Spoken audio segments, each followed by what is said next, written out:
balance. Forget shoes. On this day, Mayor LaToya Cantrell will walk a mile in the boots of firefighters. It's over. This one's going to protect your ears. We're joining her. You got 30 seconds to put all this on. 30.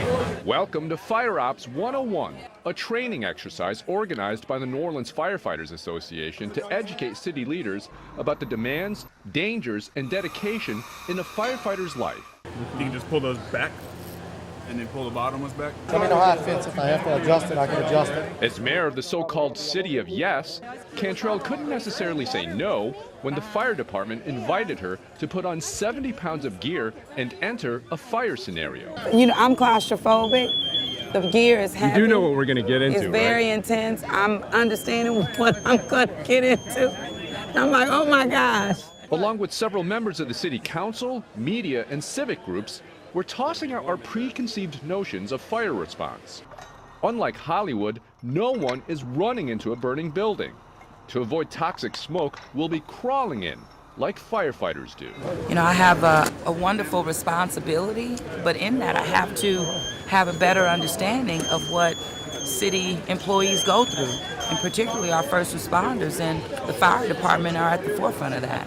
So you ready to sweat it out? As fast as I can. It's me and you then. Let's go. As fast as I can. All companies. Reported to be person strapped in a dwelling. The call comes in. 10-4 engine 1, engine 2, ladder 3 responding. We take the water line.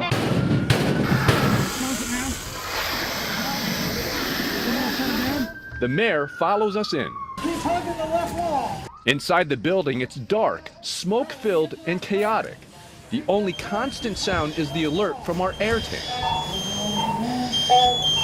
As we try to find our way to the fire, flames roll over above us. In struggling to carry the water line, staying on my knees, and navigating the hall, I lose track of the mayor behind me. But eventually, we make our way to one fire and knock it down. So we just finished the exercise within that building. As you saw, all the flames and us crawling on the ground. That was about 2 to 3 minutes. Keep in mind, usually firefighters will stay on a scene for hours. Take a look at the space and many of the faces of the people participating in this exercise today. They're like this. It's way worse than this because it's hotter. This was controlled. What we go into is not controlled. We don't know what to expect, so anything can happen at any given time. Lionel Davis loves smoking cigars, country music, and his hometown of New Orleans. Outside of the country music, he in many ways represents the typical New Orleans firefighter who works an average of 56 hours a week, but still works a second job. Davis actually has a third one. Like many city positions, pay is an issue. I don't think it's competitive enough where it should be, so it forces us to get second and third jobs or become some type of entrepreneur just to make sure that we have enough to cover at home. I mean, a lot of us have families, wives, kids. According to the local Firefighters Association, the last pay raise for the NOFD was 10 years ago. Within that decade, the total number of its employees dropped by 22%, while its emergency call volume exploded by 99%. A hiring freeze during the previous administration further crippled a department that struggled to maintain and grow its ranks.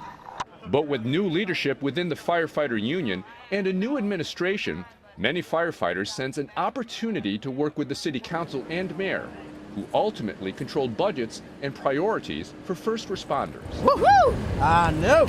As in many workplaces, sometimes the only way to make the bosses understand what you go through is to walk them through your job. So Mayor, how do you feel after this? Well, you know, I feel good, but I have a much stronger appreciation for what the fire department does and the men and women who really put their lives on the line. Firefighters hope that sentiment resonates when the department requests help for pay, manpower, and equipment. We can't expect them to save lives if they're not equipped, not only with equipment, but with the training that's necessary. And we have some top-notch firemen and women. It's not for the pay, it's for we like to serve the community, go out and help what we can, if we can.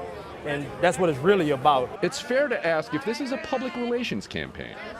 Firefighters would tell you it is a public campaign, one revolving around the safety of your home and your city.